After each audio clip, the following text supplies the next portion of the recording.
Morning બાળકો. Good morning sir.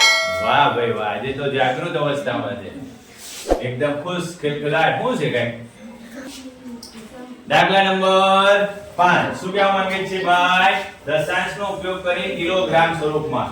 Kilogram સ્વરૂપમાં આવે એટલે આપણે યાદ કરી લઈએ. શું યાદ કરી લઈએ? કે ભાઈ 1 કિલોગ્રામ બરાબર કેટલા લખતા હતા આપણે? ધરતી.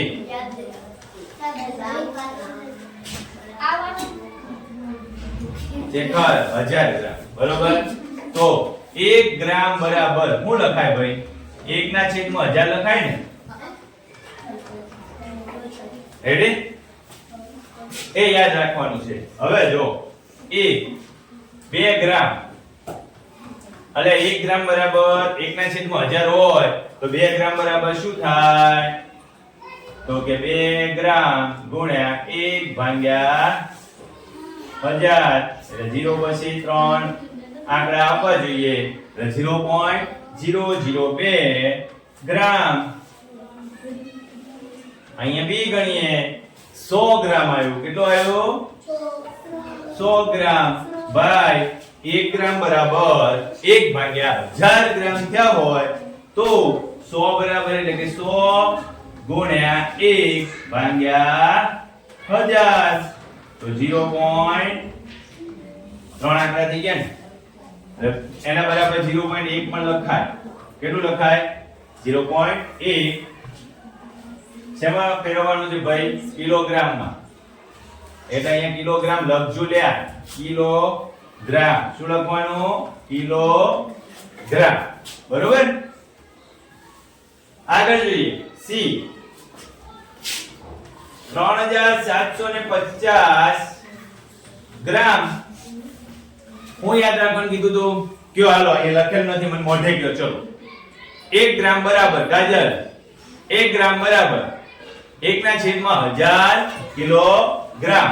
તો 3750 ગ્રામ બરાબર 3750 ગુણ્યા 1 ભાગ્યા 1000 એટલે 3 કિલોગ્રામ અને 750 એટલે 3.750 કિલોગ્રામ. ચાલો આગળ જોઈએ. શું આવ્યું? ડી 5 કિલોગ્રામ અને 8 ગ્રામ.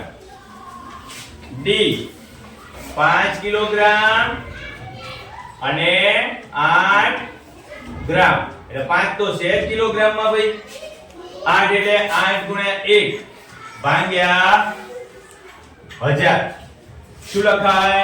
એટલે 5 વત્તા 0.008 કિલોગ્રામ. છેલ્લો દાખલો છે. બરોબર? ચાલો ડી પછી છેલ્લું છે ઈ. પછી જાઓ સાહેબ, આવી ગયા તમારે. 26 કિલોગ્રામ.